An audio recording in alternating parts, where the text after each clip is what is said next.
Comment réussir votre EQ soustractif dans le cadre d'un mixage des voix, ou plus précisément, comment repérer les fréquences inutiles et comment régler le problème avec un equalizer. C'est ce qu'on va voir tout de suite dans cette vidéo.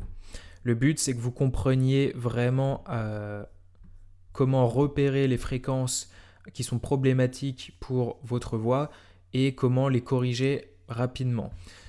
Donc, quand on fait de l'EQ soustractif, c'est-à-dire quand on va baisser des fréquences, ou voire même complètement cut des fréquences, on va utiliser en général un EQ chirurgical, polyvalent, complètement paramétrique et qui soit transparent. Le meilleur EQ pour ça, en tout cas l'un des meilleurs, c'est le FabFilter Pro Q4 que j'ai juste ici. Donc on va écouter la voix tout de suite, ça donne ça. Dans une ancienne vidéo, on avait essayé le plugin réseau dessus, on avait également fait une compression à 2 étages, et donc là aujourd'hui on voit l'équalisation soustractive. Donc voilà ce que c'est. Baby, when the morning comes, I've got places I need to be. Et là ce qui est intéressant avec le Pro Q4, c'est qu'on voit également où sont les fréquences les plus présentes dans le spectre. Donc vous avez les basses et extrêmes basses à gauche, les aigus et extrêmes aigus à droite, pour ceux qui ne connaissent pas très bien comment fonctionnent les equalizers. Et là, alors déjà on entend que la voix est déjà un petit peu mixée et qu'elle est très claire, il n'y a pas de problème particulier au niveau des fréquences. On l'entend, mais on le voit aussi. C'est-à-dire que quand j'ai la voix ici, on voit qu'elle est bien présente dans les médiums, ici au niveau de sa fondamentale, plutôt bien maîtrisée dans les aigus, et il n'y a pas de sub inutile. Malgré tout, je vais vous montrer comment on aurait fait sur cette voix pour corriger si jamais ça n'avait pas été.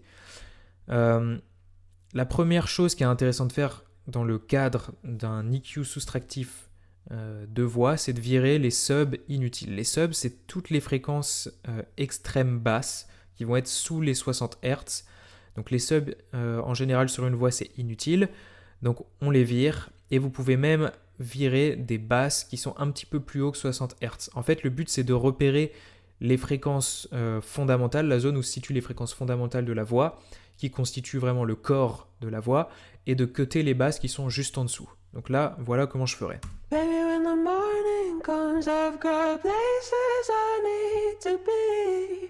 So don't wait by the phone, no, you'll never have me. Vous voyez, ça se situe ici, les fréquences fondamentales.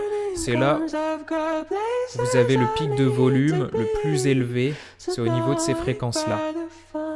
Donc on est autour des 300 Hz, ce qui est déjà assez élevé pour une voix. En général, on va plutôt être autour des 150-200 Hz.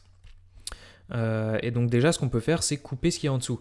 Là, on voit déjà que ça avait déjà été coupé, parce qu'il y a déjà eu un prémix sur cette voix, mais je peux couper légèrement plus haut.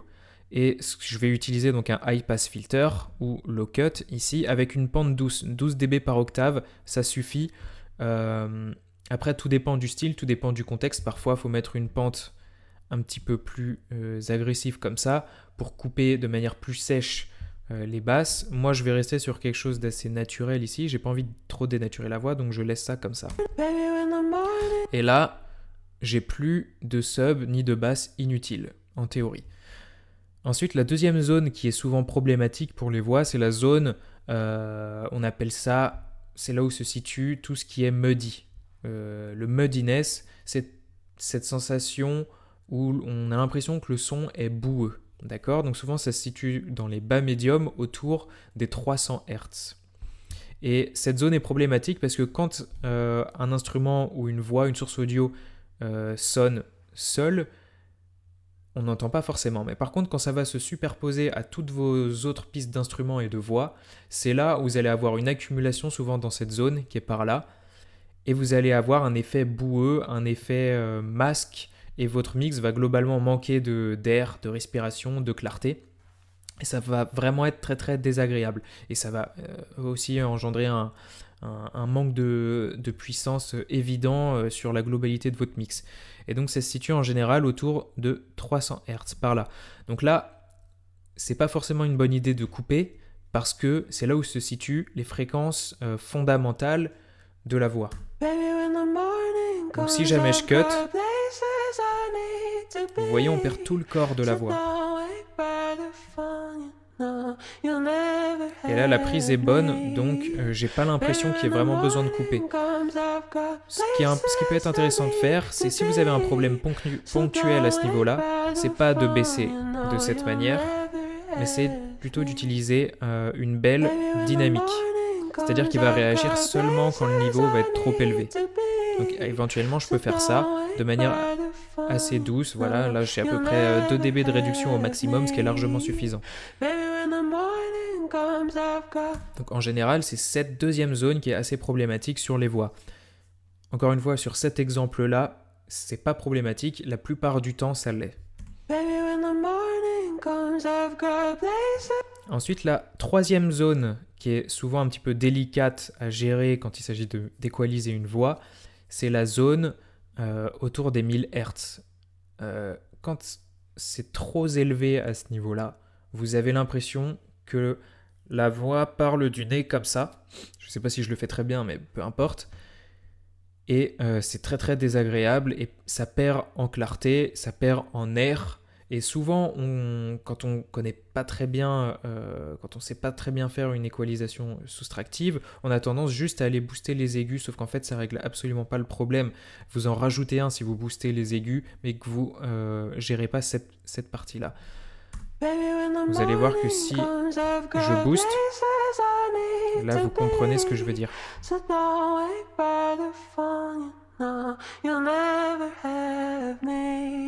C'est très nasal cette zone-là. Et ce qu'on peut faire, c'est aller cutter légèrement. Encore une fois, sur cette piste-là, c'est pas très gênant. On sent légèrement peut-être, et je peux peut-être utiliser d'ailleurs une belle seulement dynamique.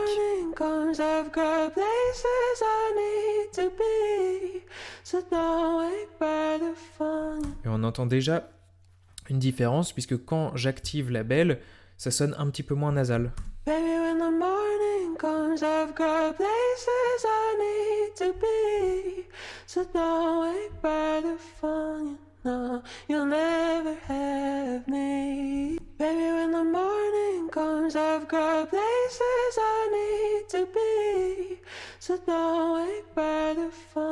Donc ça, c'est la troisième zone qu'il faut bien savoir maîtriser quand il s'agit d'équaliser une voix.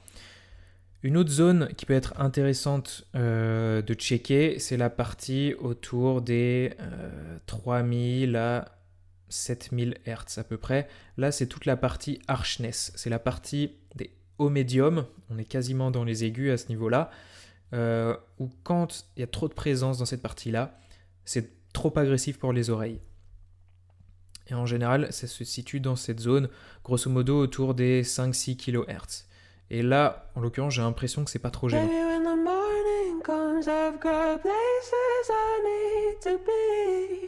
Et vous voyez, si je booste,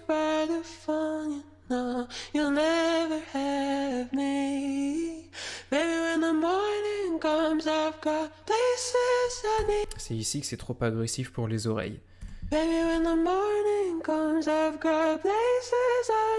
Là, j'ai pas forcément besoin de faire une très grosse correction parce que c'est déjà plutôt clean. Je peux toujours mettre un EQ dynamique juste pour être sûr de bien contrôler. Je peux éventuellement gérer le threshold ici.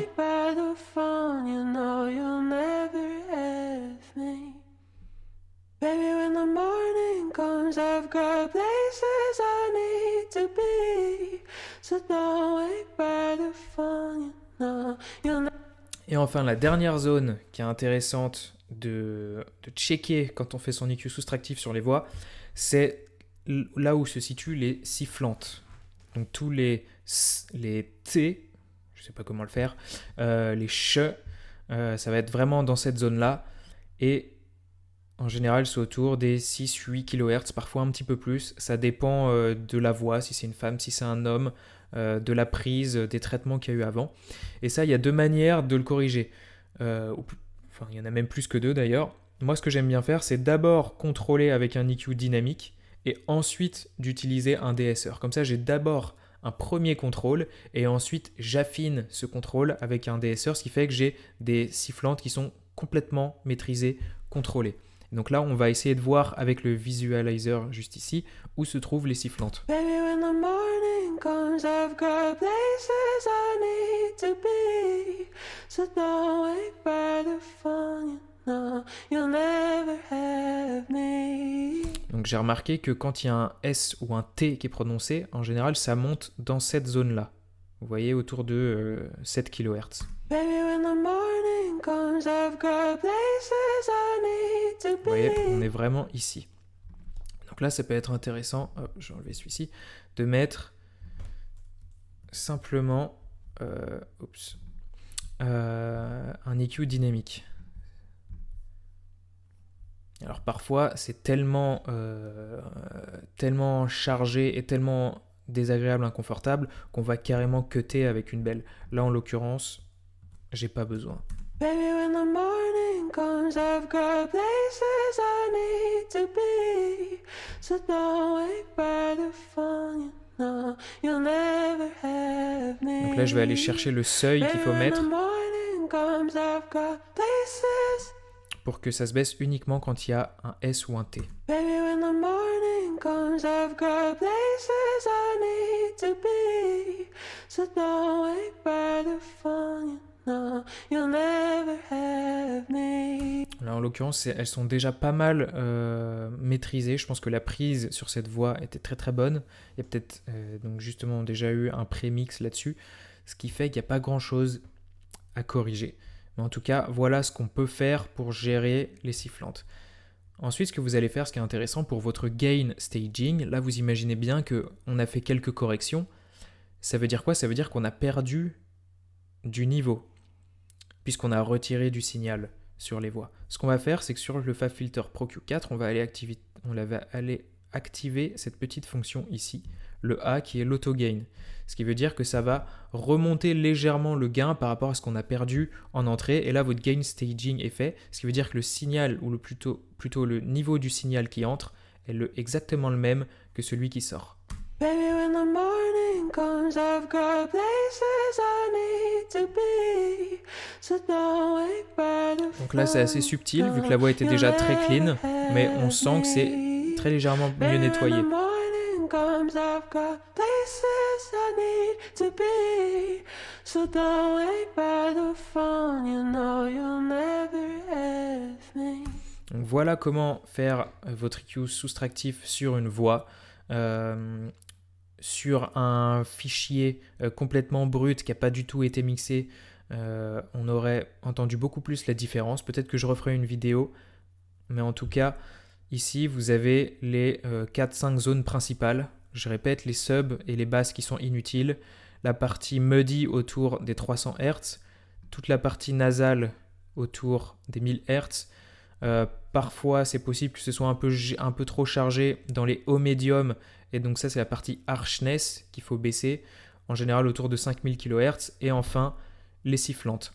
En général, il n'y a pas forcément besoin de mettre de high cut, c'est-à-dire de couper les aigus. Maintenant, si vous avez quand même trop de présence, si vous remarquez que vous avez trop de présence dans les aigus et que c'est pas très agréable, vous pouvez toujours cutter un petit peu avec un high cut.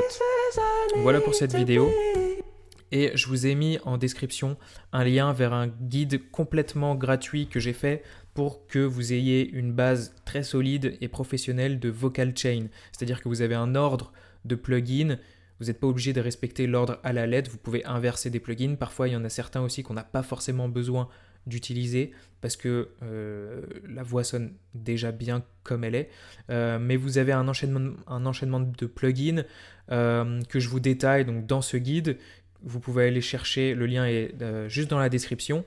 Et vous avez donc quel traitement mettre, dans quel but, avec une alternative gratuite à chaque fois pour ceux qui ne veulent pas ou qui n'ont pas forcément les moyens de s'acheter des plugins tout neufs.